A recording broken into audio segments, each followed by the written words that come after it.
Hello, everyone. My name is Preston Dennett, and welcome to a new episode of UFOs and the Paranormal. I call today's episode Anyone, Anywhere, Anytime 10 Humanoid Encounters. You can probably guess why I gave this episode that name. It's because a UFO encounter can occur to anyone, anywhere, at any time, when you least expect it. These cases are occurring to all kinds of people from all over the world. And in fact, today I've chosen cases from a wide variety of locations, including Canada, a couple from the United States, one from Brazil, one from Tasmania, but also Denmark, France, Italy, Sweden, and Norway. So yeah, many different locations. And of course, these cases occur way back into history. The earliest ones I'm covering today are in the 1950s, but all the way up through the 2000s. These do involve a wide variety of humanoids, as we often see. A lot of evidence. People who don't believe in UFOs or humanoid encounters have simply not done their homework, because these cases in just this episode today include not only multiple eyewitness testimony, but of course, all the kinds of evidence we normally see: radar returns, photographic evidence, landing traces, electromagnetic disturbances, physiological effects, animal reactions, and more. But it's really, I think, the huge number of cases that provides the best evidence that something really profound is going on here. And I've said it before, but it's worth saying again. Each case adds to our knowledge of what's going on here. It's why I do this research. So let's just get started. A lot of cases to cover, and some are really compelling. First one I want to talk about, I call The Little Man in the UFO.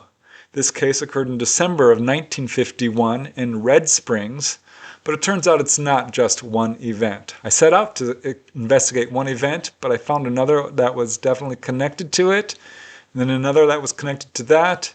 It ended up being a whole series of events in North Carolina, Red Springs and Lumberton, North Carolina. So wow, I think you'll find this one really amazing. I know I did. It was around dusk one evening in December of 1951 when Sam Coley's 12-year-old son James called out to his father and 17-year-old sister Mabel to alert them of a flying saucer hovering right outside their home in Red Springs, North Carolina. James actually saw it come diving down, and then it suddenly stopped right above the ground. Everyone came out and could see that this object was shaped like two saucers placed rim to rim, with a cabin-like bulge in the center and glowing portholes around the dome. The outer rim seemed to be rotating, and this object hovered about 900 feet away and only 6 feet off the ground. It was very quiet, emitting only a soft purring noise. But most amazing was that inside the craft, the Coley family could see a humanoid figure. They watched it for almost 10 minutes when suddenly the craft took off, quote, like a bolt of lightning and faster than the naked eye could follow. Now, the father, Sam, was a 49-year-old mechanic. He did not want to make an official report of this, but his daughter convinced him to call the police, which he did. So the Red Springs police chief contacted Civil Defense Director Eldred Z. Jones, and they came to the Coley's residence and interviewed all three witnesses separately. The police chief had been skeptical, but following this interview, reportedly he said that he was convinced that something very unusual had happened because all of the eyewitness testimonies matched. But that's not the whole story. What wasn't in most of the reports in this case, but was later revealed by Jane Ware, the daughter of the state civil defense director Eldred Z. Jones, she reported in a presentation from MUFON that she herself accompanied her father and the police chief to the Coley's home. And per Jane, they arrived shortly after this encounter occurred, and where this saucer had hovered about 6 feet above the ground, they did find a burn mark in the soil and vegetation.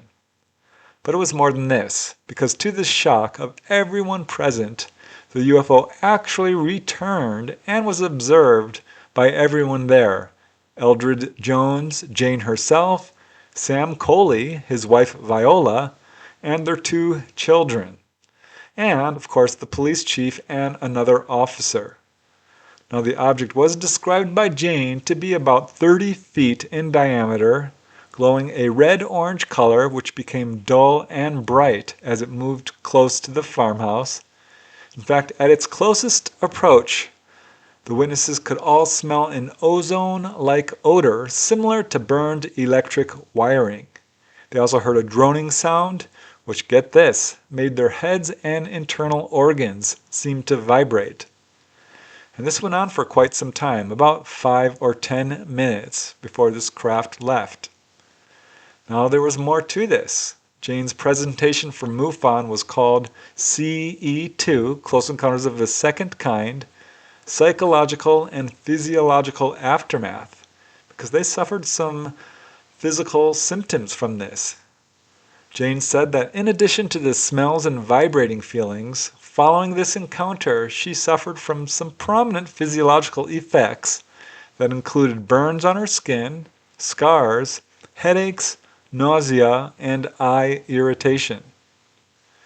Now, I thought that this was the end of that case, but it really wasn't, because perhaps related to this incident was another which occurred not too far away, about 20 miles away in Lumberton, North Carolina, and 8 months later on August 6, 1952. James J. Allen, age 51, reported his encounter with a UFO and humanoid. He said it was around 9 p.m., and James was standing outside his home in West Lumberton when this roundish, oval-shaped object dropped from the sky, very nearly hit the high-tension wires, struck his chimney, he said, and then landed roughly on the ground. According to James, and I quote, "It was 6 feet high and 8 feet long and was lighted on the inside. It was orange in color, like it was in the air. The lights went out when I walked toward it and got within 10 feet of it." So as he approached this object, James was amazed to see a little humanoid less than 3 feet tall standing next to it. As James says, there appeared to be a small man about 30 inches high standing beside the object. When I asked if it was hurt, it went away with a whiff, then it made a loud noise, like air whistling, and was gone. Now, according to one of the reports on this case, this was basically a human-looking figure. I'm not so sure about that. I couldn't verify it. At any rate, James was so shocked by this encounter, he went to his back door, he says, and sat down for 2 hours, just waiting to see if this object would return, which it didn't. But he later reported it to local newspapers, who wrote up an article and confirmed that there was, in fact, some landing traces. The grass where James said this object had landed was depressed, as if some heavy object had landed there. Now, there was some skepticism about his report, but in corroboration of it, not only is the Coley's case, but many cases that happened afterwards in Lumberton. Apparently, there's something about Lumberton, North Carolina that is very attractive to UFOs, because over the years, UFOs and occupants continued to be regularly sighted there. It was only 21 days after James Allen's sighting that 5 independent witnesses reported seeing a UFO. One of them was Gabriel Durocher, who was walking home when he saw a glowing blue-white object, which he said was about 30 feet wide and 10 feet thick, was hovering above a field about 30 feet away. He could see blue, yellow, and red sparks coming out from beneath it as this object started to spin and rise vertically upwards and eventually disappeared into the sky. Now later, an inspection of the spot did reveal a depression in the soil. On October 31st, 1957, 4 men contacted the local newspaper to report their sighting of a strange, quote, big ball of fire. Frightened, they fled the scene. The report was not taken seriously. Not sure why. These were 4 black men. This was 1957, but the report was discounted until shortly later when another report came in. Barbara Jean Stokes was driving near her home, again in Lumberton, when she saw what appeared to be the body of a man lying beside the road about a block from the Elizabethtown Highway. Naturally, this shocked her. She turned her car around, raced back home, and got her husband Paul and their neighbors, the Sinclairs. This was around 8 p.m. when they returned to the scene and saw that this body was now gone. But looking up, they all saw a huge red glowing object hovering right above the road. It was described as being about 200 feet long, hovering 200 feet in the air, and was stationary at first, but suddenly rose straight up very quickly out of sight, flaring up, at which point the car stalled. So there appears to be a connection here. Once this object was gone, the car could be restarted and they quickly fled the scene. But strange events in Lumberton suddenly escalated some years later, beginning with another strange humanoid report. It was on December 29, 1974, when multiple reports came in around 10 p.m. that evening of a UFO with bright colored lights. Then, one family of 4 called the police saying that they had actually seen a strange humanoid figure wearing a, quote, silver and black suit with a sort of helmet. This was in the Forest Acres area near Forest Road and Barker 10 Mile Road. The family said that this figure jumped into the bushes and disappeared. 4 police were sent to investigate, but they didn't find anything. Now, around this time, multiple residents living on McLeod Street said that they were hearing strange wailing noises. Others said that they heard strange voices. In fact, one resident said, and I quote, "The voices were loud and distinct, but I could not understand their vocabulary. It certainly wasn't in the English language, I can tell you that." So, very strange. One lady said that she was in the den of her home on McLeod Street when she saw a figure dash out of their yard and into the woods. Frightened, she made her husband go out to investigate with a flashlight. Now, he didn't see the figure, but he did find something. He was really shocked and surprised to see a set of fence posts pulled right out of the ground, apparently by brute force. They did not know who did that or why. And this was just the beginning of what would become an incredibly intense wave of sightings in this area. It was just a few months later, really from April 3rd to April 9th, 1975, that more than 60 witnesses, mostly police officers, reported seeing silent V-shaped objects. These objects would hover, swoop over their cruisers, move at sharp angles with quick accelerations right over Lumberton and the surrounding areas. And in fact, there were at least 57 reported events, including some apparent landings. Needless to say, this activity did generate national headlines, really electrified researchers. Researchers like E. Lee Spiegel, Jenny Zeidman, Ted Phillips, and others, including J. Allen Hynek, investigated these many reports, eventually compiling them in a 59-page booklet called the Lumberton Report, which was published by the Center for UFO Studies. According to the main investigator, E. Lee Spiegel, and I quote, "The consistent thing we find in UFO reports, including Lumberton's, is that none of these objects make any kind of sound. We're talking about reliable law enforcement officials who say that these things have gone directly over their cars, 50 to 100 feet away. When you don't hear something that does incredible maneuvers, makes 90-degree turns, starts and stops, and accelerates at hundreds of miles per hour, then you have to start considering that maybe we are dealing with something that is not made on Earth." Now, Spiegel did his investigations. He contacted the Air Force and the FAA. Privately, some of these officers told him that they couldn't explain the activity, but publicly, he says, they refused to comment for the most part.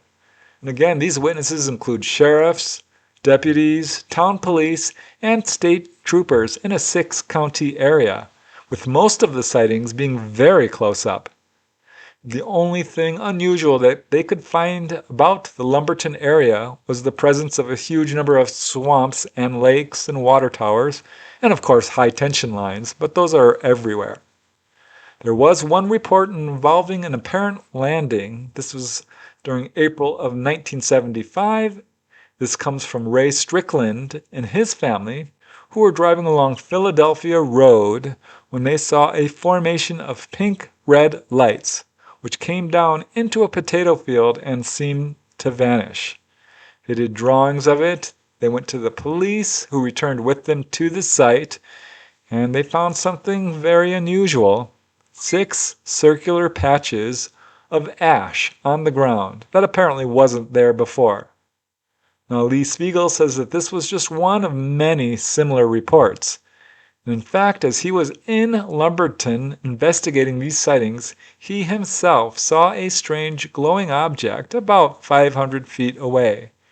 He watched it for about 2 or 3 minutes, and he said, and I quote, "It would stop and start up again, just hanging over the trees, and then it began to pulsate, and at one particular moment, it just stopped dead in its tracks."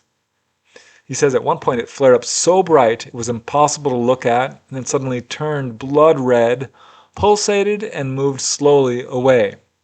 Nearby, several deputies and a police cruiser watched it from a different location.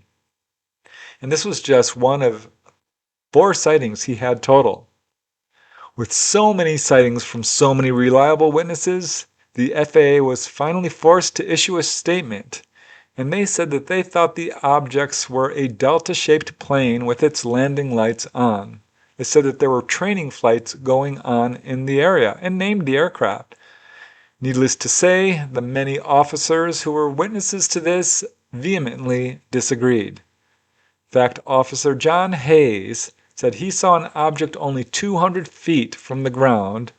He said it was 40 to 50 feet long. It had 2 rows of 12 red lights along each side and a spotlight in front. He provided a drawing of what he saw, which is clearly not a plane.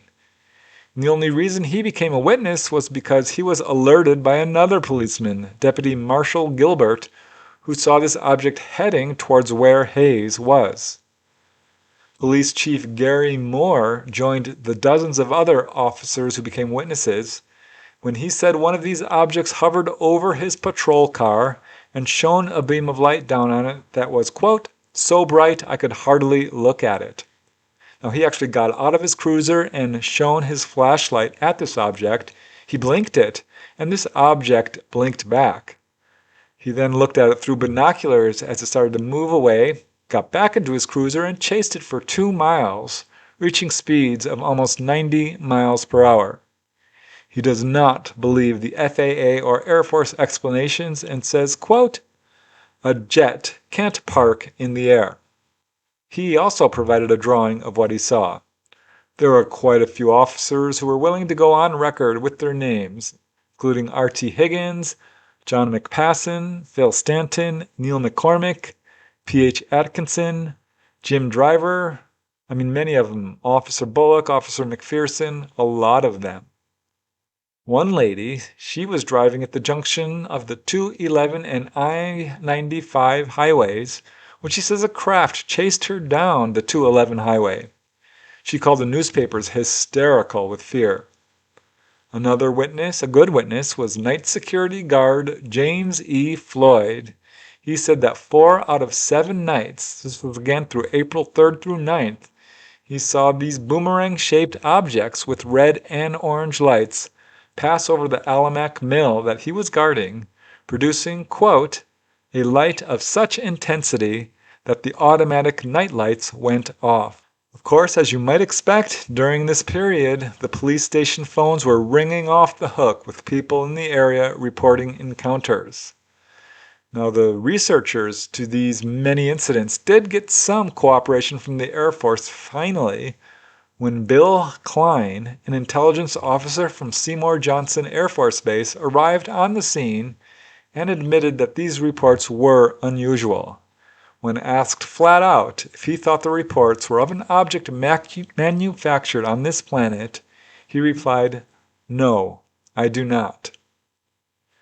Now, there is a 15-minute long audio clip which includes Police Chief William Halstead, Patrolman John Hayes, Bill Stanton, and others talking about their encounters. It's a bit long and hard to hear, too long to play here, so I'm just going to play a few minute segment of it, but you can hear the whole unedited version at the end of this episode, as well as the Lumberton report written by Jenny Zeidman and others detailing this series of events. Well, when I first got a glimpse of it, it was off from a distance from there. I tried to get up closer to it when I first stopped the car and got out. It stood there for, I guess, anywhere from 5 to 10 seconds. And it didn't stay there long when I stopped. Did it vanish like that, or did you see it move away? I seen it move away, but it was very good to go in a horizontal position. Hey, Ron.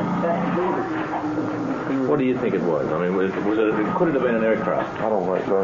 I think it's awfully quiet, huh? Yeah. How big do you think the thing was? Could you estimate? Well, it was, I don't believe it was quite as big as a small aircraft. Just up front. Now, Phil Stanton said that he didn't think it was much bigger than his car.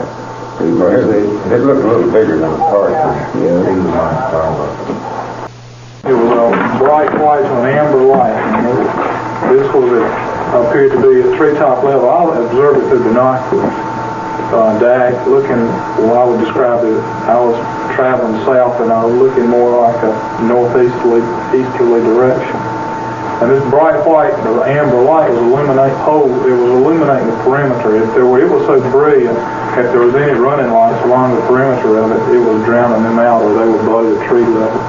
This was seen about a minute and a half before I saw it, and rolling by a rolling city policeman, which is 15 to 20 miles south of us, and a minute and a half after I saw it by an officer of St. Paul's 10 miles north, and they were describing exactly the same thing I saw. I was heading south on 1166, which is near my home. In fact, I was on my way to have lunch or supper when we spotted the craft to the northeast. I immediately gave pursuit and soon overtook the craft. It hovered along beside the roadway approximately 100 yards away. As it was dark, I stepped outside of the vehicle and with my right arm took the light switch and switched the lights on and off, and sure enough I got a response from the front headlight or spotlight from the vehicle having two spotlights on it, one on the front and one on the back. It then proceeded to move in a southwesterly direction, and I turned around to give pursuit again, but soon lost sight of the craft as it disappeared behind trees. I must say this, that I did get within 100 yards of the craft and was able to get it to signal back to me with its front headlight. Being 100 yards away, there's no possibility that it could have been mistaken for a Delta aircraft or any other man-made aircraft for that matter. I have never seen anything like it before. Well, we were on Philadelphia Road headed north and just driving along at an ordinary speed, and I was driving the car and I was the first one to see it. I observed what I thought to be 5 big lights. I would say, or guess, to be about 100 feet in the air.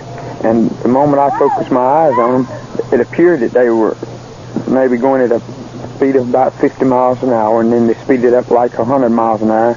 And I went to telling my wife and 2 daughters to look and see those lights, and they did. And momentarily I'd taken my eyes back off of them to make a turn, a right-hand turn, and my wife and daughter, they kept their eyes focused on it, and they observed it going. It was in a downward position, like headed towards the ground, and we followed it, and it went down behind a house, and I would say a 16 to 24 inch streak behind them, behind each one of them. I couldn't determine if there was smoke, but it didn't appear to be smoke behind each one of them. It didn't even look like a flame. It was just a beautiful streak behind each one of them. And we had church at 6:30, and it was 5:15 at that time, and I thought the time we could get home and get dressed, it would be time for church, but obviously we ran into something we didn't anticipate running into. These people, they don't tell you come up with any kind of little story. It's got to be something that excites you whenever you see something like this. I really don't think they, at any time, the trees even bothered them. I think they were high up enough, and I think that they were in a position to totally miss the trees in the house that we talked about. Got a big light in the center of it. And that light is as bright as anything that I have ever seen. Yeah, as bright as, I've never seen a light as bright as, I've seen searchlights on airports. Right. But I've never seen a light as bright as that thing. Where did that light shine? It was shining right down towards the ground. Okay, and what color were all of these lights? Different color lights. There was blue lights, there were red lights, there's all different color lights on it. It didn't have no sound whatsoever. Now, how did you determine that? Like, did you go outside at all? No, I was sitting here. I was sitting in the building here when I seen the thing come up there. Did you go out at all just to see if you could get like a closer look at it? Oh yeah, I went outside there and I couldn't hear a thing on it. We got a system right there. If there's any noise at all, I hear to pick it up. Oh, really? Right. So it'll pick it up. An automobile crosses that bridge down yonder. Anybody walks by down back of that plant down yonder, that'll pick it up. Well, you mean you've got microphones set up down there that pick this up and then transfer the sound back here? Right. I just walked right out here in this driveway. Yeah. When I saw the thing. Where was it coming from? It came from back in here towards the CS-95 highway back in here, and someone told me they traveled that 95 or something. Uh-huh. They come across here, raised a canal right down here to the back of this plant down here. Yeah. And that's where he was at. He just was above the treetops. I thought he was touching the treetops. Yeah. No sound whatsoever. No, he came right up down here and it just looked like it just come up there and stopped there for a little bit. Over what? Over the building over here? Well, right was going by the corner of this building where you see that light in front of that front office. Yeah. He was just beyond here over there. Right. He looked like he just came up there and stopped. And sat there for a little bit, and then he started moving up and over, and I never seen nothing move like they move. An airplane can't come up there and do that, or a helicopter, neither one, without me hearing it. Now, tell me what happened when the lights went out. When was that? It happened 2 nights. That thing came back close 2 different nights, on Tuesday night and Wednesday night. Both times it came from the same direction, and it went back across the same direction that it came from. All of these lights here on the front of the plant there, that's the lights that went out. We have 1, 2, 3, 4, 5 lights here. Now, where are these lights powered from? Like, are they powered by the same source that these lights over here Same lights that those are down here. Were these still burning? They were still on? They were still on. Those was out. And yet they're all powered by the same source? That's right. The light stayed out as long as that thing was hovered down there, and when it left, the lights came back on. I'd say at least 5 minutes they were out there. But it was just as plain as this object you got in your hand here. Yeah. Sitting right out there. Just if it hadn't been touching the treetops, it didn't miss much, because it was right down on them. Yeah, if it was in a plane, I would have heard it. A helicopter, it comes up there and stops, it's going to make a noise. It's going, that motor's got to run to hold it up there in the air. And that thing did not have no noise whatsoever. And it wasn't over. Lumberton still continued to have activity, because it was just 6 years later, another report of a humanoid surfaced. This was a strange silver-suited humanoid. It was early January of 1981 that a couple was returning home around 10 p.m. They turned off Barker 10 Mile Road. This is the same location the other humanoid was seen. And they saw a round flashing light at the turnoff of BG and McLeod roads. And as they turned onto McLeod, they saw a figure wearing a, quote, bright, shining, metallic, space-like suit, covered from head to toe, with what appeared to be some sort of space helmet, antennas and all. Now this figure came out of the bushes, waving its arms as though signaling the drivers to stop. Meanwhile, this strange, glowing object behind it continued to flash lights. The couple was too frightened to stop. They continued driving. But again, this was very much the same area where a strange humanoid was seen years earlier. Encounters continued. On April 20, 1992, residents along Harper's Ferry Road between Pembroke and Maxon saw a classic flying saucer with rotating white lights around the edge, was making a humming noise, was hovering in the sky. The witnesses include Ian Dial, Delilah Locklear, Cricket Locklear, and a friend. Said Ian Dial, one of the witnesses, "It was shaped like a discus or flying saucer. It was pretty far off, but it was pretty big too." Now one more final Lumberton case, probably not the last, occurred on March 6, 2008, when 4 witnesses described a classic flying saucer covered with lights around the edge. One of them said, and I quote, "The size of the object was bigger than anything I had ever seen. It was the size of 4 to 5 airplanes. Very low, almost like it was scoping everything out. I will never look at the sky the same way again." So I don't know what's going on in Lumberton, but clearly something is of interest to the UFO occupants. So how about that? I mean, that's the kind of UFO case that is absolutely undeniable. You just cannot be skeptical when you have 50 police officers over several counties all seeing things at the same time, all these different humanoid cases, landing traces, I mean, so much going on. And that's just one location over a short period of time. Most of this stuff, again, does not get documented really in any way. Most people keep quiet, especially if it's an amazing encounter, extensive, involving humanoids or being taken on board or having missing time or something like that. So here's another case, because there's always another one. And this next case I'd like to talk about, I call the Little Black Aliens. This is a really interesting and profound case, which occurred on October 9, 1957 in Mariaville, New York.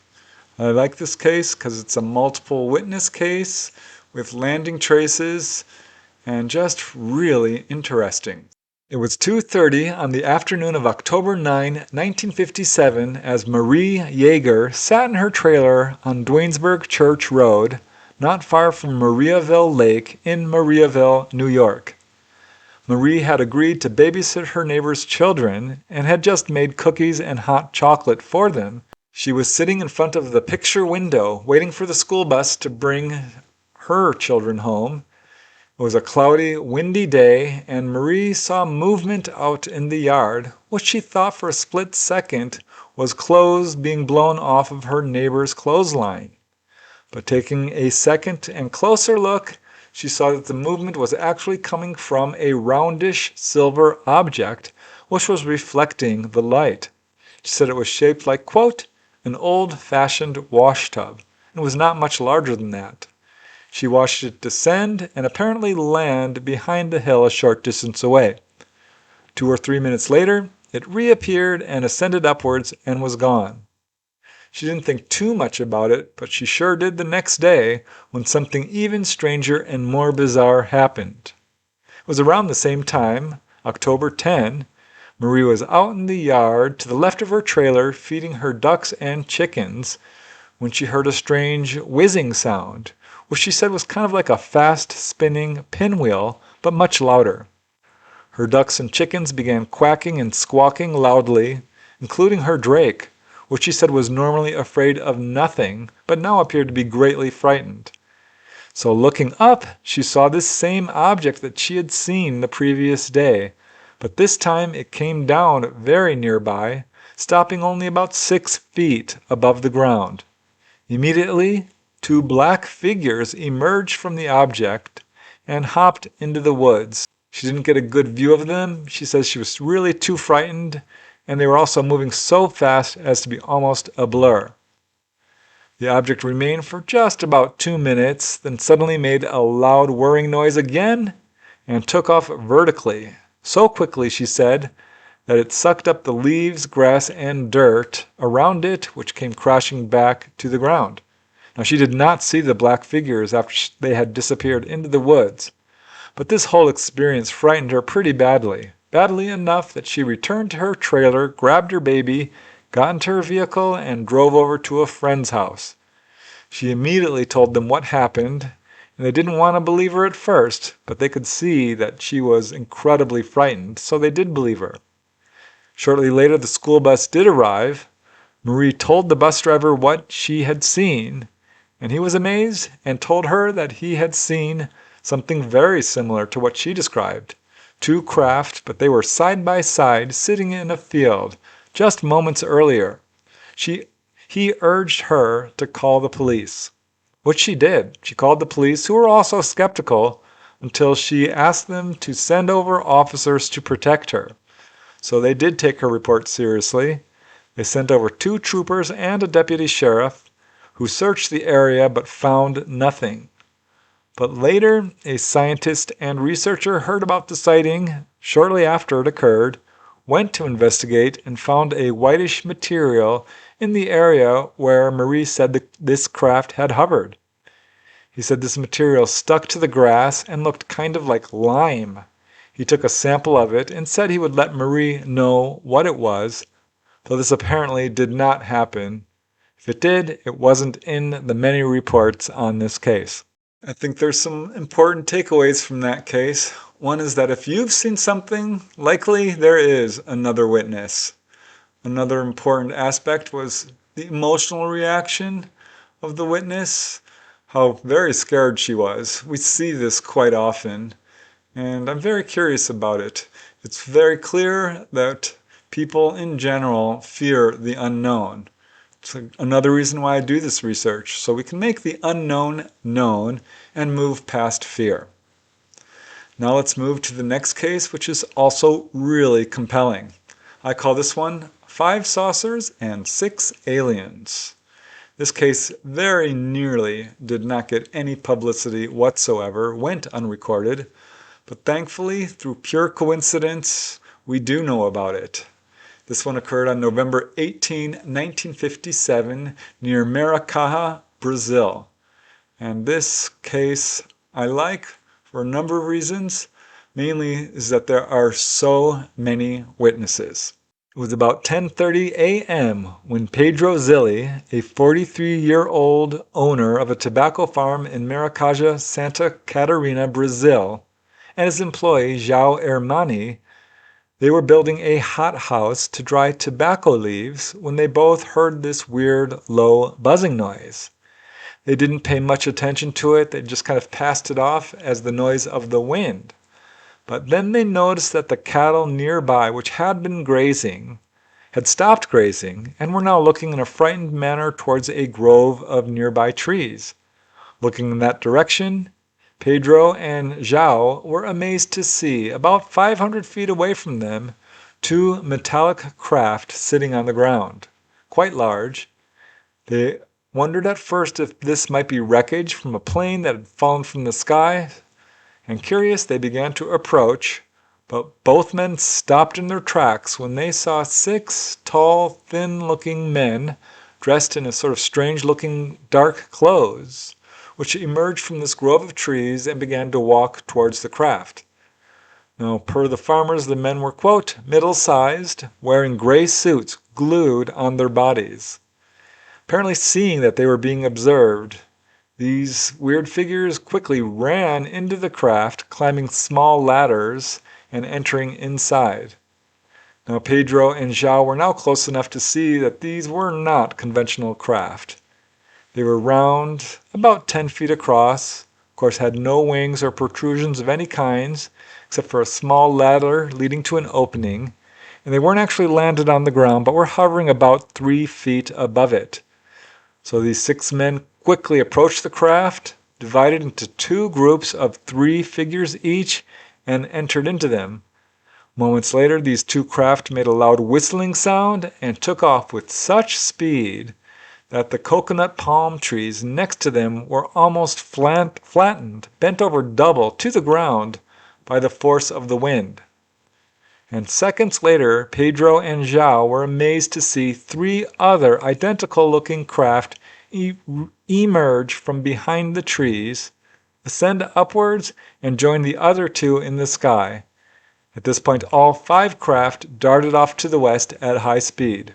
A short time later, João noticed a jeep driving by, and he stopped the driver to ask if they had seen any flying saucers.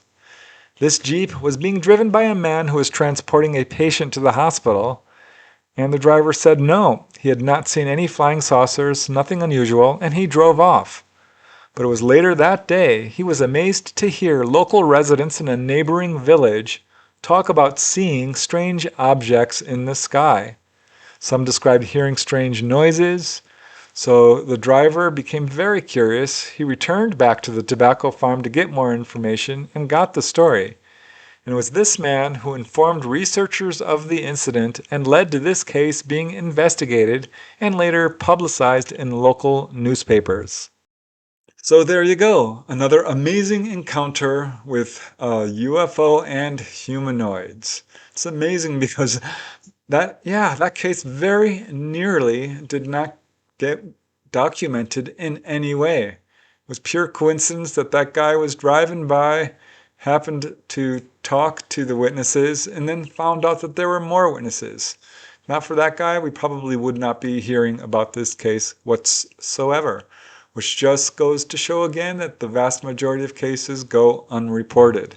Any estimates on how common UFO encounters like this are? Probably a lot more than we think. And here is another really important series of UFO events that deserve to be well known. And I call this one Something Weird Over Denmark. This main event occurred on November 21st, 1957 near South Jutland, Denmark, and again involves landed UFO and humanoids. But like I'm seeing with a lot of these cases, it's not an isolated event. There were other witnesses.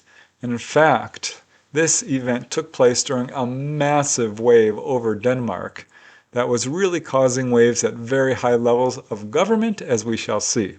It was the afternoon of November 21st, 1957, as grocer Hans Haugard Hansen left his grocery store in Gesten, Denmark, to pick up supplies in the nearby town of Egholt. And as he drove near the Gesten forest, he noticed a strange object about 600 feet away over a nearby turnip field. He first thought that it was a tractor with a glass-encased cabin, but as he got closer, he saw it was actually a strange vehicle of some kind. Not normal. It was about 9 to 10 feet tall. It looked almost pyramidal or triangular in shape. It was emitting a soft red-orange glow, and it looked unusual enough that he decided to stop his car. He left the engine idle and took a closer look at this weird craft. He could hear no sound coming from it, and looking at this object, he was amazed because he could now see that there were actually two human-looking figures sitting inside it, one right behind the other. These were totally human-looking, he said. The craft had a solid bottom portion, but the top was semi-transparent. He watched it for just a few moments when the object flew at about 35 to 40 miles per hour towards a nearby hill, where it landed or hovered perhaps about 3 feet above the ground. And after that, it flew off towards a nearby bog and disappeared from view. But as Hans says, they were sitting motionless in the glass dome. I will not hide the fact that I was seriously surprised when I saw the object come flying. So after it left, Hans did search the field where this object had been for any kind of physical evidence, but didn't find anything. He did call the police to report his sighting, and as it turns out, he was not the only witness. In fact, there were many. The police did an investigation and found 2 other people who were in the same area at the same time, and one of them did report hearing a strange sound. But also on the same day, 2 residents of the nearby town of Jordrup exited their barn and saw a similarly described object hovering over the ground about 300 feet away. They told reporters that this object moved in a very strange way. It was moving gently just above the ground. It lifted up as it passed over a fence and then lowered itself as it moved over a depression in the ground. They said it was almost as if it had some sort of sensor to detect the terrain. They said it did make a slight humming noise and emitted a brilliant searing light from its bottom. That wasn't the only sighting on that day. It was around 4 p.m. that Niels Poder, his wife, and their friend Amelie Nielsen of Vorbas saw an object which they said was shaped kind of like a T or a cross, was glowing, flying at very low altitude. They watched it for about 10 minutes, and they also reported seeing 2 humanoid figures inside it. Now, as it turns out, Denmark was having a lot of activity at this time.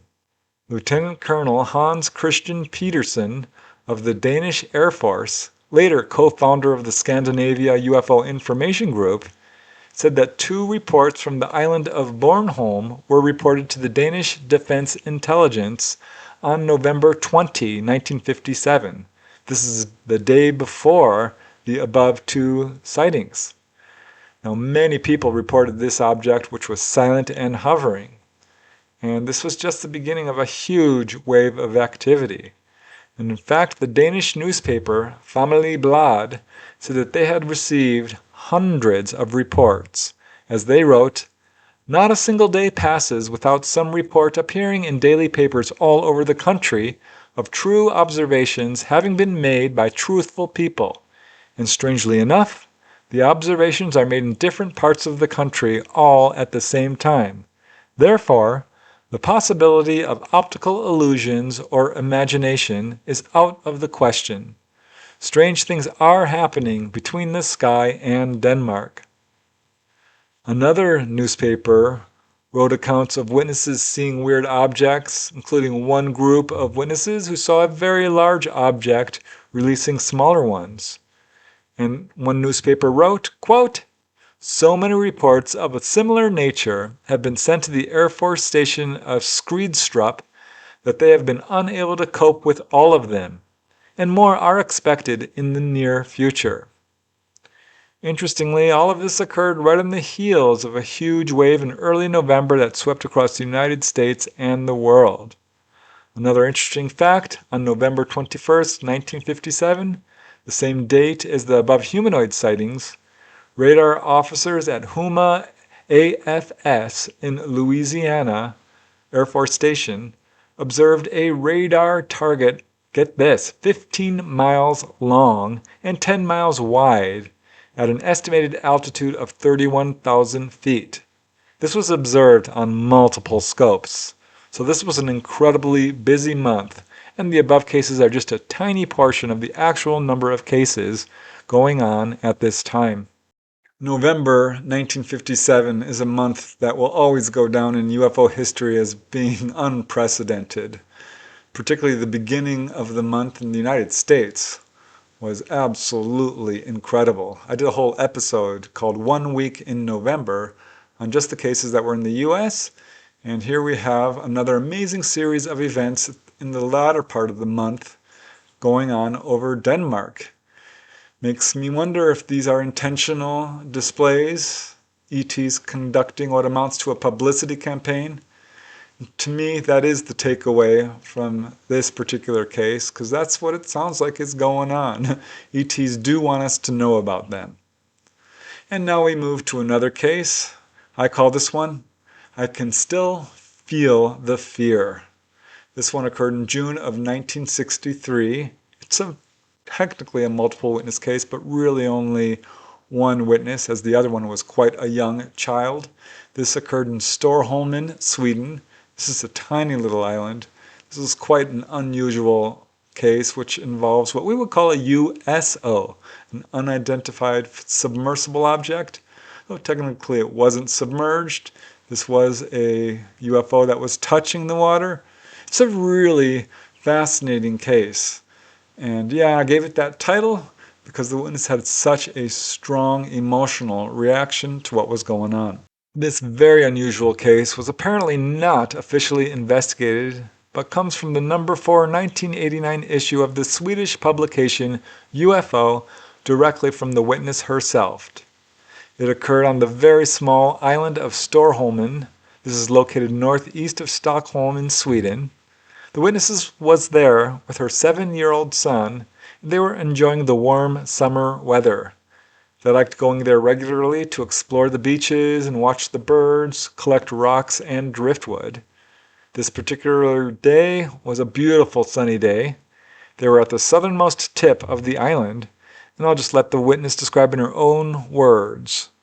As she says, "Everything was so peaceful, but suddenly, for no reason at all, I began to feel a strong anxiety. Something menacing was afoot.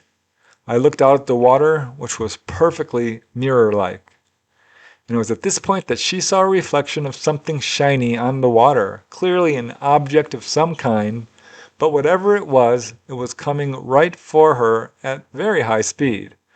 And again, I will let her describe in her own words. As she says, "It seemed to go really fast. I took my son and ran into the thicket, where we huddled together so as not to be seen. There was a faint whine, and the shiny craft was within sight. It had a two-man crew.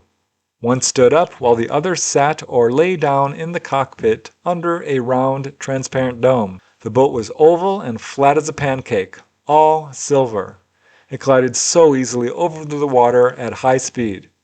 Everything happened so fast, but I could make out the standing man's profile and clothing. He was very masculine, well-trained, muscular, and robust. He was dressed in close-fitting frogman gear in thin silver lame. On his hands were motorcycle gloves and a wide kidney belt around his waist, all in silver. The man sitting was partially obscured, but both gave a bright impression, for they were very pale. It was a beautiful crew, but I felt a great fear." Now, for a moment, as this object approached swiftly, the witness thought that perhaps they were coming straight for her to their location. But before it did, the object suddenly flew up like lightning and disappeared in a flash. She says that the moment it was gone, she and her son ran up to higher ground, which gave them a full view of the lake on all sides, and nothing was there. There was no boat, nothing. Nobody else was in the area, so as far as she knows, nobody else saw this, but she was so impressed by the weird appearance of the object and the crew that she reported her sighting to UFO magazine. And as she wrote, "I have often thought about the incident and wondered who it was that visited us. This happened many years ago. I can still feel the fear inside me at that time." There you have it, another case with high strangeness. I find it fascinating that the witness started to feel a sense of foreboding even before the encounter occurred. This is something that a number of witnesses report, that they can feel something coming. This might be related to the Oz effect that we hear so often about, this unnatural silence. At any rate, it's this weird precognition that occurs with encounters. It's a really amazing case. And now we move to another one, which I call Alien Street Sweeper. This is a really weird case. It is a multiple witness case. There are UFOs involved, a car being chased down the road. It's a pretty complicated case, actually. November 18, 1973 is when it occurred, and it occurred near Montreal, Canada. And it's a very unusual case, as we shall see. This very unusual case comes from Canadian researcher John Brent Musgrave, author of UFO Occupants and Critters and other books. The witnesses are 4 young women aged 24 to 14, and they were driving southwest from the city of Sorel-Tracy, Quebec, to Montreal. They were traveling along the A30 highway bordering the St. Lawrence River. Now, shortly after leaving the city on the evening of November 18, 1973, they all noticed a glowing sphere in front of them, kind of alongside the highway. They drove up to it and passed it by, at which point this sphere began to move, pacing their car on the right side right over the St. Lawrence River. They said this object sparkled with yellow-white light and seemed to pulsate, becoming alternately large and brilliant, then small and dim. It didn't look terribly large. They estimate about the size of a watermelon, but they couldn't be sure. Now, the witnesses did notice that whenever they reached a less populated area, the object would come closer to them. But whenever they reached an area where there was lots of structures and buildings, this object would rise up and recede into the distance. They watched it go up and down in altitude, but mostly it stayed at the height of the telephone poles, or about treetop level. And the longer it followed them, the more scared they became. At one point, this car passed by them, traveling at very high speed. And when this happened, the sphere rose up in altitude. After the car was gone, it came down again. Now, as they reached the Contrecoeur area, the traffic suddenly slowed down, at which point this object also slowed down and hovered over this field, still pacing them. Now, ahead of them, they saw this weird, quote, pink cloud.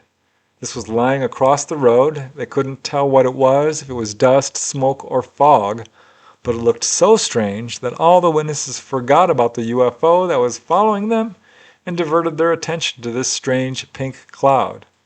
There were other cars on the highway, and all of them had no choice but to drive through this weird cloud.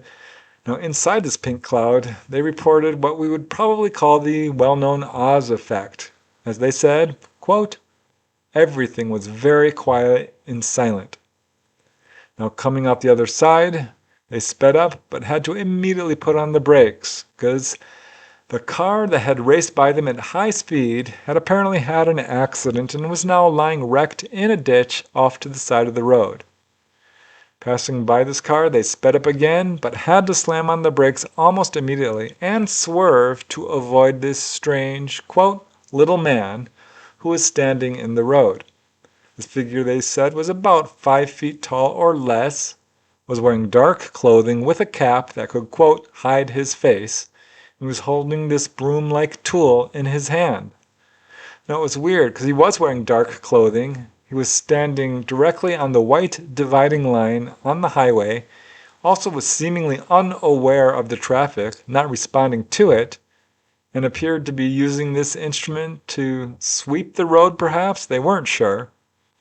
Further up the road, just a short distance, were 2 or 3 persons, also dressed in black, standing next to the road, not far from the car in the ditch. Now, the investigators to this case felt that this might have been a city worker or workers who were clearing the road from this accident, but they also considered the possibility that this figure was perhaps connected to the UFO, which had followed the witness's car up to this point.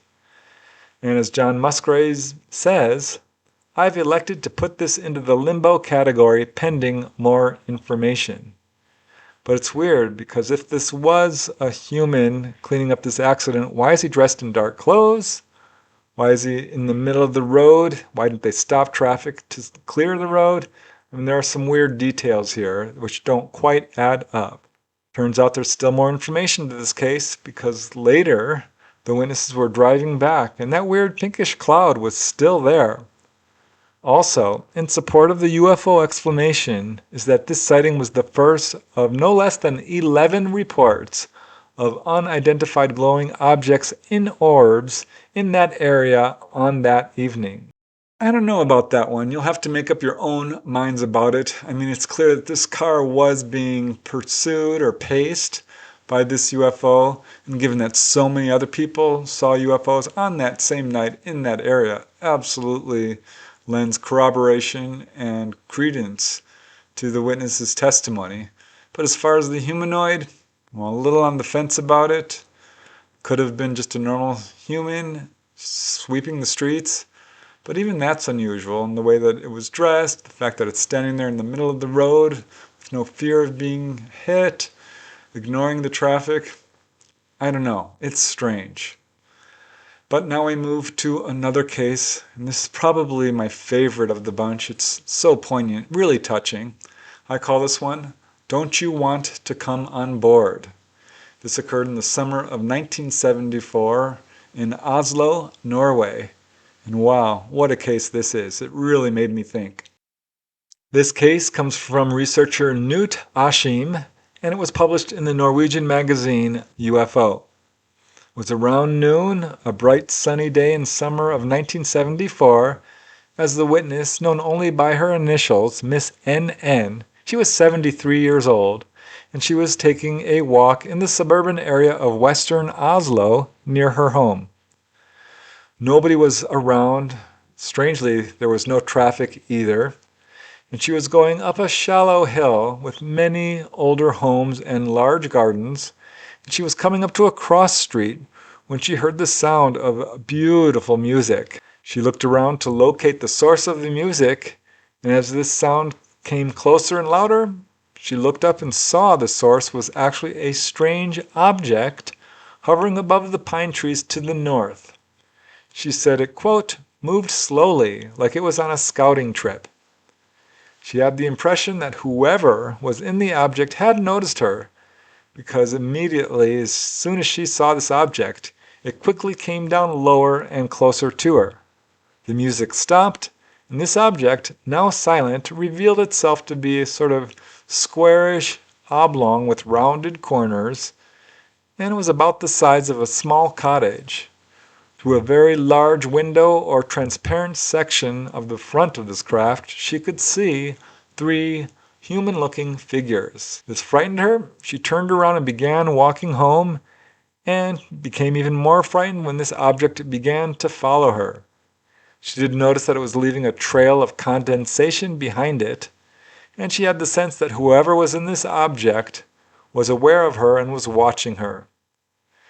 This object then rose upward, she believed, to avoid the trees lining the avenue, and also to get a better view of her, as she was now obscured from view by the trees. But as she moved out into the open, the object descended again, coming even lower than the treetops, and still following her. Miss N.N. kept turning around to keep an eye on the object, and she could now get a very good view of these 3 figures. She said the interior of the object was illuminated by a yellow-white light. These 3 figures were wearing dark beige uniforms, which she described as being like, quote, work clothes. They covered the entire body except for the head. She said that they had medium blonde hair. 2 were sitting at sort of a table facing her. She didn't see any legs to the table, it was just a flat surface. But a 3rd sat to the side. He appeared to be taller. He was dressed in darker clothes that she said looked, quote, sleek and stately. She said that she had the distinct impression that he was the leader or manager. Now she stared at him in surprise when he suddenly stood up, reached out one of his arms in a welcoming gesture, bowed gently and smiled as if to say, go ahead, don't you want to come on board? She had the distinct impression that this was what he was trying to say. And although this action was clearly friendly, this is how she perceived it, she became even more frightened and decided that no, she did not want to go on board. And this is when she began to run away towards her home, while at the same time trying to keep an eye on this object. At one point she hid herself behind some bushes, but this object followed, and to her surprise, every time she looked, this same figure again would stand up and again gesture for her to come on board. He repeated this same gesture several times, but the witness continued to run. By the time she reached the gate of her home, she was pretty much out of breath. She looked up again, and the object was gone. She did notice an unnatural stillness in the air. She says the entire episode lasted, she estimates, about 20 minutes. But she had no doubt in her mind that she had just had an encounter with a UFO and its occupants. She said that after this event, she had a series of nightmarish dreams about the incident, and she told nobody what happened for a very long time, though she did finally tell her son, who had become interested in parapsychology and open to this kind of subject. So this apparently led to this case being investigated, and the investigators to the case thought it was very significant that the witness herself was a trained violinist and came from a very musical family. And they wondered if perhaps the UFO had played music intentionally to attract her attention. I'm not sure why, but I found that case really touching. Maybe it's because that it occurred to an elderly lady. Maybe it was her strong fear reaction. Maybe it was the fact that the UFO was playing music for her, something she was very familiar with. Don't have a lot of cases like that, but it does turn up. Also the fact that they were very friendly and invited her on board, and sadly she had a very strong fear reaction. I would have loved to have spoken with her directly, because I suspect that this wasn't a one-off, that she probably had other encounters. I can't say for sure, but it is a pattern we see so often, but I really wonder about that. An amazing case all around. And now we move to the next case. This one again is not that well known, but certainly deserves to be. And I call this one Landing at a French Farm. This is a very close-up case involving a landing and humanoid, quite a strange humanoid I might add. It occurred on December 9, 1977 in Fonferré, France. And it's a really compelling case because this witness got a very close-up view of this UFO and this humanoid. It was a pretty long encounter with some apparent landing traces as well, and some really interesting corroboration from other witnesses in the area. The main witness in this case is known only as Shanta L. She's a 12-year-old girl. It was about 6:30 on December 9, 1977 that Shanta had just finished her kitchen chores and was looking out the window to the field west of her house. This is when she saw a very bright glowing red, kind of flattened oval-shaped object floating right above the trees. It's pretty big, about 22 feet long, 8 to 10 feet high, and moving slowly, about 15 miles per hour. She could hear a whining motor sound coming from it, and suddenly it came in for a landing just about 150 feet away. It was just moments later that she saw a 7 or 8 foot tall figure emerge from the center upper edge of the object. It floated to the right, floated down to the ground, then moved over to the other side, floated up to the top again, and apparently re-entered the object as it was no longer visible. But Chantal never did see any doors open or close. This figure just emerged, came down, skirted around the object, floated back up, and went back inside. And she said this figure was very strange looking. Its head was kind of squarish, it had a dark faceplate, it had short gray-white neck, rough-looking, dull-textured scuba diving suit, all medium gray. She said its legs were very long, had a very thin body. She was close enough to see that it had 5 fingers on each hand, and it seemed to float rather than walk. And not once did it move its arms or legs. They just stayed stiffly by the side of its body. Now, after this entity entered the craft rose upwards, going no higher than 40 or 50 feet, making the same whining noise, and promptly landed again. This was about 30 feet from the road, 150 feet from the house, and as it landed a second time, the whining engine noise stopped. The witness left the window to move to another nearby window for a better view, and watched this object for about 2 minutes until it suddenly rose upwards and moved off. The total duration of the encounter was about 15 minutes. Sadly, around this time, her mother was working in the barn, did not see or hear anything, returned into the house, and heard the story from her daughter. Turned out the dog in the house did not react either. But something very interesting happened the next day, because when they let the cows out, the cows began jumping around in all directions, almost as if they were receiving electric shocks. This was exactly in the area where this craft had landed.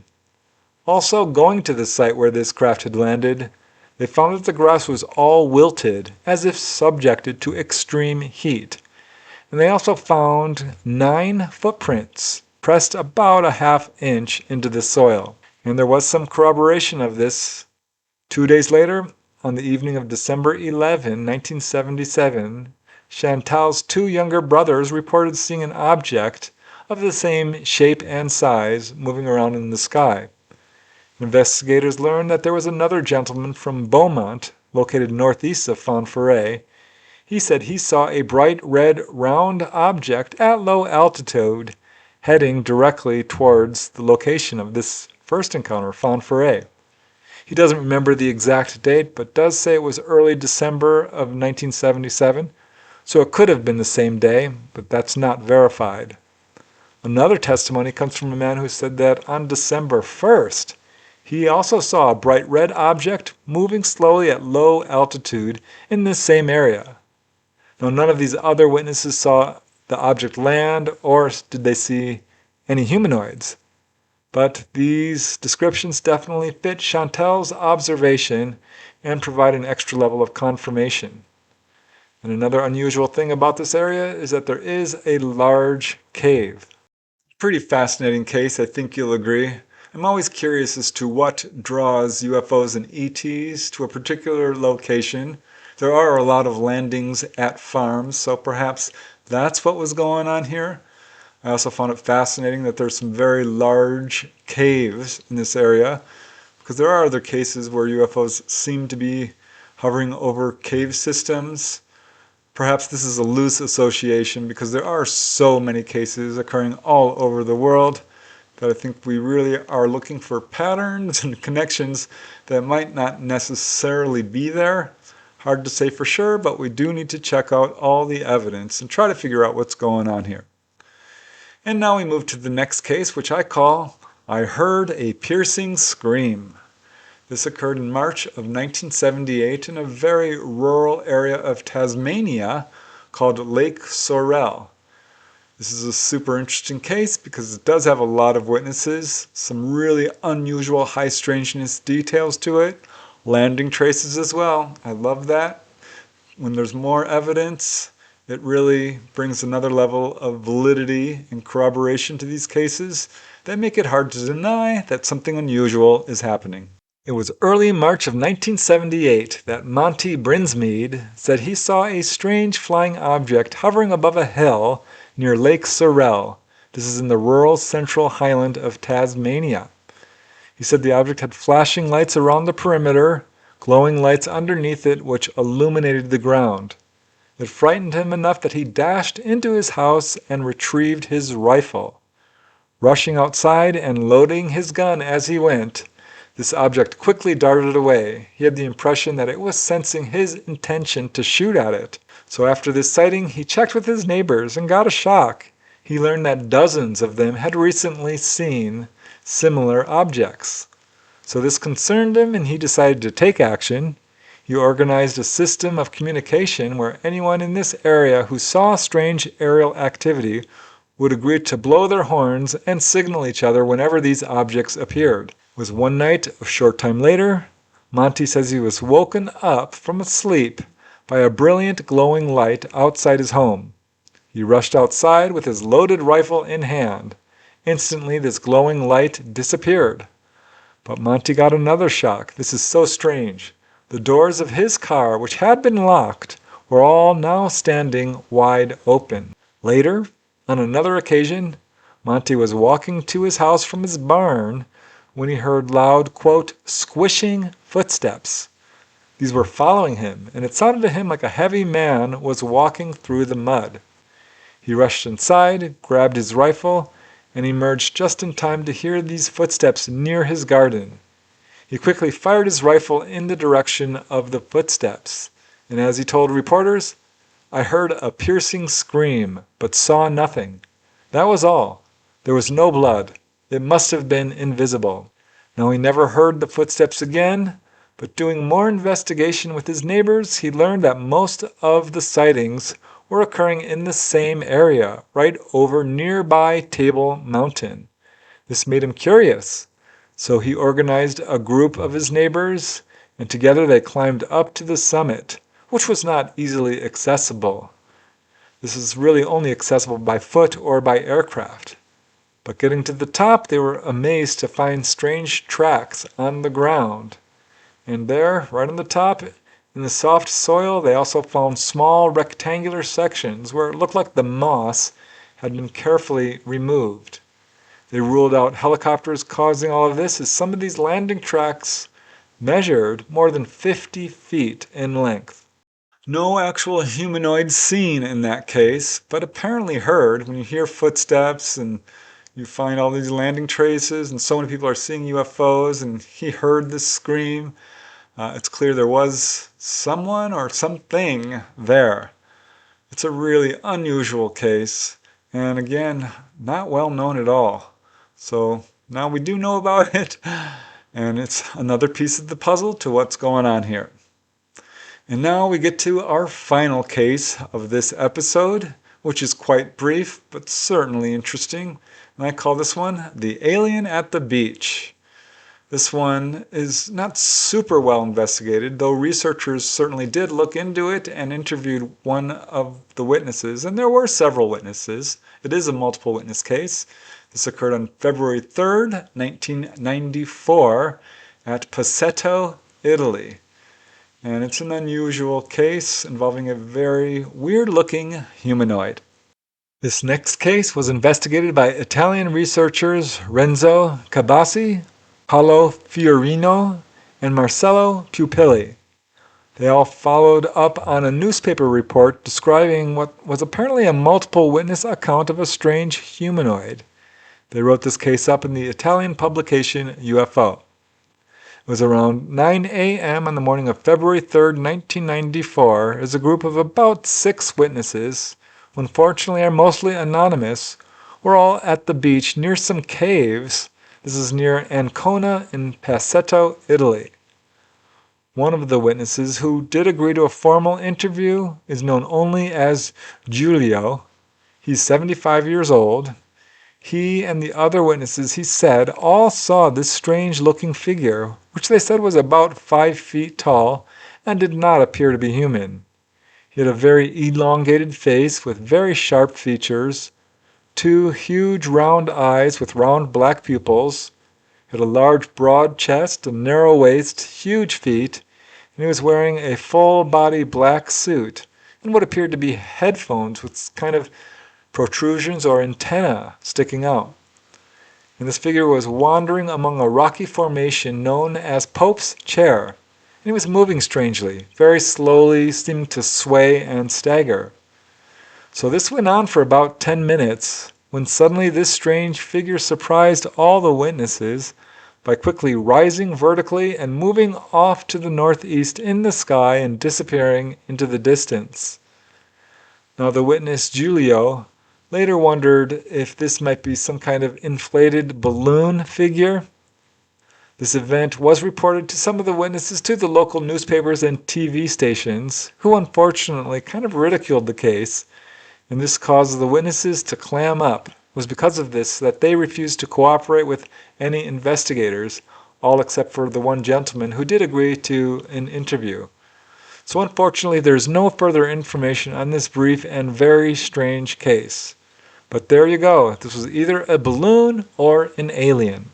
So that's another case that you're going to have to make up your own minds about. I found it interesting, but I also find it somewhat amusing that the witnesses themselves wonder if this was an actual humanoid from elsewhere or a balloon. These are such widely diverging explanations that it's a little hard to make sense of. But such an interesting case, because this certainly doesn't sound like a balloon. I don't know. Again, if there was a more thorough investigation, I think I'd be less on the fence about it.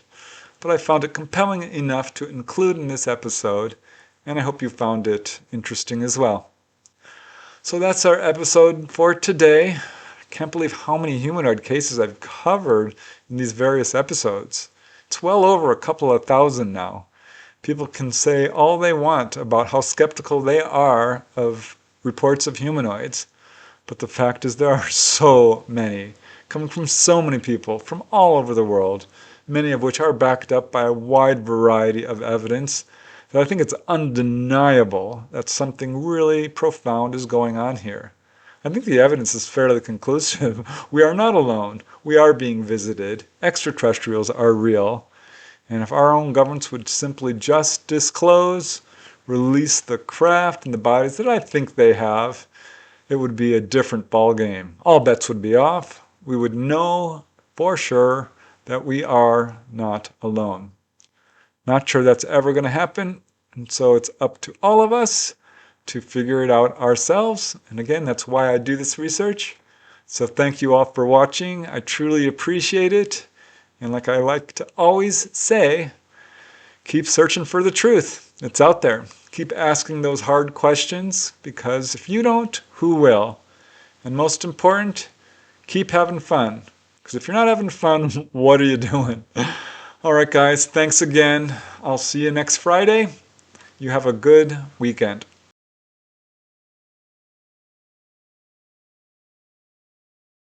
Approximately 1:45 in the morning. Big thunderstorm that night. It was right before the big thunderstorm came through. Of course, it was drizzling rain at the time. The car was just dim. It had a row of lights on each side. And one row was green and the other was reddish orange in color. And it had a big spotlight, a beacon light, some kind of type of light in the corner of it up under it. Spotlight, so look. There was something of that nature, yeah, shining down. Did you see any sort of structure of the object itself? Yeah, it was triangular in shape. So the thing we saw in the newspaper the other day was the thing that you described, right? I didn't see it. It was like, I think within the Observer, they had I think Ron has a picture of Newton Grove police officer drew, and it's the the exact same thing that you saw. that I saw. Now, how far away is Newton Grove from the spot where you were? Where is Newton Grove at? Newton Grove is about, 80 miles from here? Probably 80 miles. It's Preston County. Where were you at when you saw it? Approximately, I was out in the city limits, on the outskirts of the city limits. How far away from you would it have been, do you reckon? I'd say again, 200 yards, 200 or 300 yards, something like that. What, over the roadway or off? No, off to the right. Did you stop the car? Yeah, And shut it off. And all right, now did you hear any sound? You hear no sound? And did that make you a little bit more curious about what you were looking at? Sure did. Yeah. What made me so curious. Yeah. And was it moving at that stage? It was hovering. Now, when it did did it move fast, or did it just slowly? It was gone. Really fast. How long would it have been hovering when you were looking at it? A couple of minutes? Well, when I first got a glimpse of it, it was off from a distance from that. I tried to get up closer to it when I first stopped the car and got out. It stood there for, I guess, anywhere from 5 to 10 seconds. It didn't stay there long when I stopped the Did it car. vanish like that, or did you see it move away? I seen it move away, but it was very good to go in a horizontal position. Hey, Ron. What do you think it was? I mean, could it have been an aircraft? I don't think so. What color was this light on the top? That was a bright light. That's the front of it. Yeah. And it just come up and just turned like that. Were you in the car during the whole time, or did you stop the car at all to get out and see it? Oh yeah, I stopped and got out and watched. I thought it was coming right over. Come up and 5 or 6 feet down. It just like that. Did it make any noise that you could hear? No motor sound at all. And did this thing have any kind of light or beam of light coming out from it at all that you could see? Not shining down on the dirt. It was right out in front of it, just like an airplane. Yeah. Was it pulsating at all, or was it a constant light? It was burning. They want a blinking on it. They want a light on it. The thing is awfully quiet, huh? Yeah. How big do you think the thing was? Could you estimate? Well, it was. I don't believe it was quite as big as a small aircraft. Just up front. Now, Phil Stanton said that he didn't think it was much bigger than his car. It looked a little bigger than a car. Yeah. I sat right here on 1727, and it was coming right direct, straight down this road here. And it got near about the 301, it crossed I-95, it just turned and went back. It turned and went back towards your pit. And that's probably when Phil saw it, as it was passing that way. It turned there. It was coming right, I was sitting right here at the stop sign on 301. It come right up with, the width of a telephone pole. It got right about there's a telephone pole right here on 301 and the next one down here. It just come right straight towards it that way, and it just turned like that. Could you see what it was made out of? No, you couldn't tell nothing about what it was made out of. You could see the shape of it, though. Yeah, you could tell it was in a V shape. Like. How many colored lights altogether? Well, I never counted the lights on it. But how many colors? Was there a white light? 2. And a red light? Red and green, and then the bright light. There's 3 of them. Of course, just that bright light in front of it. Well, the one right in front was just like a headlight on an automobile. It's shining right straight down in front of it. Now, somebody said they'd seen one shining down, but I ain't never seen it. How long did this all take from the time you saw it to the time? Well, now, from the time I seen it and getting out to the highway north was about 8 minutes. And whenever it turned and started back towards Fayetteville, well, that's when we got an automobile and we started off. And we picked up 75 miles an hour. I was right beside it, and then he started picking up speed, and I got up to 100, and it just lit. It's dark. Army will show me where they got something like that and show me how to take it up and sound that it made, then I'll say that's what it was, but I won't say it is. Yeah, It ain't no airplane. Oh, Now, it had these little lights. yeah. These little lights around it. Okay, and These little lights around him. okay, and what color were they? All the same, or did they alternate? Well, they was red and green. They were red and green. Different colors. Now, when you were watching it, did they seem to go on and off, or were they pretty consistent? They didn't blink them. That's what I say. They just stayed on. They did stay on. Blink it up. I just wished it'd land. Let me go through it and see what it is. It didn't bank. Me and bit. If it had banked, I could have seen under it. But it just turned. It was a bright white and amber light. This was appeared to be at treetop level. I observed it through binoculars. Looking, well, I would describe it, I was traveling south and I was looking more like a northeasterly direction. And this bright white, the amber light was illuminating the perimeter. It was so brilliant, if there was any running lights along the perimeter of it, it was drowning them out or they would blow the tree level. This was seen about a minute and a half before I saw it and rolling by a rolling city policeman, which is 15 to 20 miles south of us, and a minute and a half after I saw it by an officer of St. Paul's 10 miles north, and they were describing exactly the same thing I saw. Well, speed limit here is 55 miles an hour. Where I'm running that, I was running about 50 or 55 when it came down. The whole, this area right here was dark, and the whole, both sides of the road lit up, and just like it was daylight. And station where we are right here. Where I'm at right now. And I travel on, there's a trailer park up above us about 300 yards, and I travel on the hit and I pull over, and I stop my tow car, got out, and looked up there, and the light was so bright, I had to look back, and I reached back in the car, and I got those binoculars I had in the car, and I looked up at it. And then I got an airplane landing light I carry my patrol car, and I shined it up at it, and I blinked the light at it, and it blinked back. And I take another look at it. We look at it with binoculars. Then it moved at a west, and probably to the west towards Lumberton, and as it moved away from me, I followed it about 2 miles, and I went out of sight. About how fast would you say it was going when it left? I got up to 85 or 90, and it walked until it left. About how high was it at this time? At time, it went up in there, back up about, way up about, I'd say, well, when it left me, it started with, after I passed the light, I passed the light on it, went up, straight up in there, and then went out, moved out about, I'd say a good 200 miles an hour, because it just walked right away from me.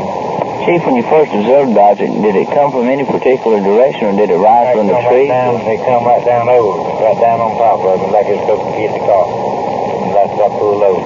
About how close would you say it got to you? About 200 feet. So you did get a good look at it? I got a good look at it. Describe the craft for me. It was a V shape, had lights all the way around it, with the big light. Looked to be about the size of a steering wheel of a car that was shining down the beam of the light. It would light up. It was about, I'd say, at least 500 feet on both sides of the road. It just lit up in a circle, I see. Did it make any sound at all? Not a bit. Didn't hear anything. Yeah. Did it at any time just stop and hover in midair? Just this one time that it stopped while I was stopped. It stayed stopped about 5 minutes. So you don't think it could have been a jet or any kind of aircraft like that? A jet can't park in the air. A real jet can park in the air. Actually, a jet can't fly 200 feet. He can't fly 200 feet to start with. He can flip the trees off.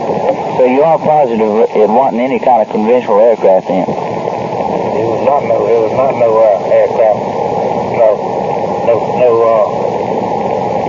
we have. I saw a lot of them, but I've never done anything like that, and it was not a helicopter. If it had been a helicopter, I would just, you would have saw the propellers on it and gone out. What caused you to blink your light at it? I thought I'd blink to see if it was someone in it, if they'd blink it back at me. I was heading south on 1166, which is near my home. In fact, I was on my way to have lunch or supper when we spotted the craft to the northeast. I immediately gave pursuit and soon overtook the craft. It hovered along beside the roadway approximately 100 yards away. As it was dark, I stepped outside of the vehicle and with my right arm took the light switch and switched the lights on and off, and sure enough I got a response from the front headlight or spotlight from the vehicle having two spotlights on it, one on the front and one on the back. It then proceeded to move in a southwesterly direction, and I turned around to give pursuit again, but soon lost sight of the craft as it disappeared behind trees. I must say this, that I did get within 100 yards of the craft and was able to get it to signal back to me with its front headlight. Being 100 yards away, there's no possibility that it could have been mistaken for a Delta aircraft or any other man-made aircraft for that matter. I have never seen anything like it before. Well, we were on Philadelphia Road headed north and just driving along at an ordinary speed, and I was driving the car, and I was the first one to see it. I observed what I thought to be 5 big lights. I would say, or guess, to be about 100 feet in the air. And the moment I focused my eyes on them, it appeared that they were maybe going at a speed of about 50 miles an hour, and then they speeded up like 100 miles an hour. And I went to telling my wife and 2 daughters to look and see those lights, and they did. And momentarily I'd taken my eyes back off of them to make a turn, a right-hand turn, and my wife and daughter, they kept their eyes focused on it, and they observed it going. It was in a downward position, like headed towards the ground, and we followed it, and it went down behind a house, and I would say a 16 to 24 inch streak behind them, behind each one of them. I couldn't determine if there was smoke, but it didn't appear to be smoke behind each one of them. It didn't even look like a flame. It was just a beautiful streak behind each one of them. And we had church at 6:30, and it was 5:15 at that time, and I thought by the time we could get home and get dressed, it would be time for church. But obviously we ran into something we didn't anticipate running into. These people, they don't tell you come up with any kind of little story. It's got to be something that excites you whenever you see something like this. I really don't think they, at any time, the trees even bothered them. I think they were high up enough, and I think that they were in a position to totally miss the trees in the house that we talked about. Got a big light in the center of it, and that light is as bright as anything that I have ever seen. Yeah, right. Bright as I've never seen a light as bright. I've seen searchlights on airports, right, but I've never seen a light as bright as that thing. Where did that light shine? It was shining right down towards the ground. Okay, and what color were all of these lights? Different color lights. There was blue lights, there were red lights, there's all different color lights on it. It didn't have no sound whatsoever. Now, how did you determine that? Like, did you go outside at all? I was sitting here. I was sitting in the building here when I seen the thing come up there. Did you go out at all just to see if you could get like a closer look at it? Oh yeah, I went outside there and I couldn't hear a thing on it. We got a system right there. If there's any noise at all, I hear to pick it up. Oh really? Right. So it'll pick it up. An automobile crosses that bridge down yonder. Anybody walks by down back of that plant down yonder, that'll pick it up. Well, you mean you've got microphones set up down there that pick this up and then transfer the sound back here? Right. I just walked right out here on this driveway. Yeah. And I saw the thing. Where was it coming from? It came from back in here towards the CS-95 highway back in here, and someone told me they traveled that 95 or something. They come across here, raised a canal right down here to the back of this plant down here. Yeah. And that's where he was at. He just was above the treetops. I thought he was touching the treetops. Yeah. No sound so whatsoever. No, he came right up down here and it just looked like it just come up there and stopped there for a little bit. Over what? Over the building over here? Well, right was corner by the corner of this building where you see that light in front of that front office. Yeah. He was just beyond here over there. Right. He looked like he just came up there and stopped. And sat there for a little bit, and then he started moving up and over, and I never seen nothing move like they move. An airplane can't come up there and do that, or a helicopter, neither one, without me hearing it. Now, tell me what happened when the lights went out. When was that? It happened 2 nights. That thing came back close 2 different nights, on Tuesday night and Wednesday night. At both times it came from the same direction, and it went back across the same directions as it came from. All of these lights here on the front of the plant there, that's the lights that went out. We have 1, 2, 3, 4, 5 lights here. Now, where are these lights powered from? Like, are they powered by the same source that these lights over here are? Same lights that those are down here. Were they're still burning? They were still on? They were still on. Those was out. And yet they're all powered by the same source? That's right. The light stayed out as long as that thing was hovered down there, and when it left, the lights came back on. I'd say at least 5 minutes they were out there. But it was just as plain as this object you got in your hand here. Yeah. Sitting right out there in there. Just if it hadn't been touching the treetops, it didn't miss much, because it was right down on them. Yeah, if it was in a plane, I would have heard it. A helicopter, it comes up there and stops, it's going to make a noise. It's going to, that motor's got to run to hold it up there in the air. And that thing did not have no noise whatsoever.